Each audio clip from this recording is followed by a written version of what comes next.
Hello everyone, welcome to my class.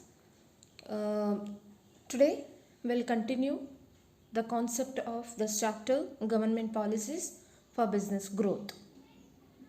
Today we will discuss about components of public policy process. Then what are the components and how the public policy it has been a continuous process and what are the components which follows that we see here. Okay, dear students, you just observe this diagram here. So first one, problem identification. So under the components of public policy, so in that first we have to observe that problem. So problems identification. Next for that for policy formulation. Next we need to find out the policy formulation framework. The next policy adoption means which policy is required, so that we can need to adopt. And next component is policy implementation. Then afterwards implementing that policy, and finally policy evaluation means feedback and comments as well as evaluation judgment that can be done in the last component. So this is what the components of a public policy process. Okay, now in detail we will discuss regarding this components of public policy process. Public policy process is continuous in nature. Okay, it is continuous or the dynamic in nature. It involves certain distinct components as shown in the above figure. So we observed in that figure, right? So that shows that certain distinct component, that is problem identification, policy formulation, policy adoption, implementation as well as evaluation. So like that the process will be going on. Yes.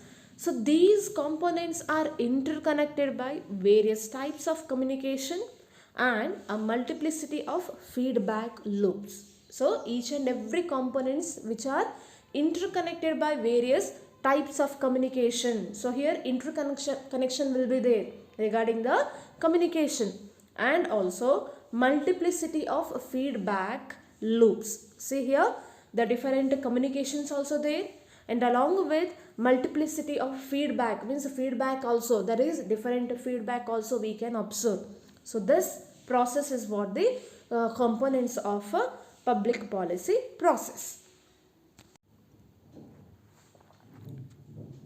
In India, the law making has a distinct process. As we know that law making, one of the distinct process, the Indian Parliament at the central level and legislative assemblies and councils at the state level are the law making bodies. So our Indian law making position, it is distinct phases and it are a distinct process, and which have the following law making bodies, that is Indian Parliament at the central level and the legislative assemblies and the councils at the state level. So these are the law making bodies. Okay, central level Indian Parliament, state level legislative assemblies and also the councils. And Indian Parliament consists of two houses, this we know that. Okay, Indian Parliament, so which consists of two houses, one is Lok Sabha, another one is a Rajya Sabha. So Lok Sabha, we can also say that House of People, and Rajya Sabha, that is Council of States. Right? So this is for the Indian Parliament. So Indian Parliament in the sense law making bodies of our Indian Parliament. The process of law making in relation to Parliament means on the basis of a Parliament. How about the process of law making? See, the process of law making in relation to Parliament, it defined as the process by which a legislative proposal brought before it and then is translated into the law of land. Means in the Parliament, first legislative proposals will be brought. Okay, and after that it is translated into the legal action or the law of land. Means first the proposal from the legislative action, and next the translated into the law of land. That means here also we can observe that there are a lot of communications have been takes place in this process. Okay, and it depends on the society to decide which issues should be enacted. So, and also here the communication is nothing but it depends upon the society to decide which issues should be enacted. So which issues we need to take, means which problems. The law is effective part of a government policy, as we know that. So law is what? Effective part of government policy. In many parts of India, water is considered free. So many parts of the India, so we can take one of the issue, that is water.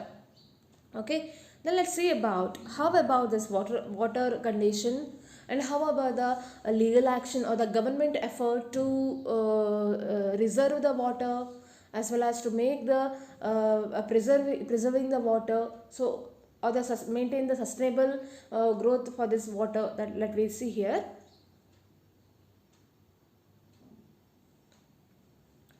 In real life, government spends huge amount of money to clean water to make it for drinking.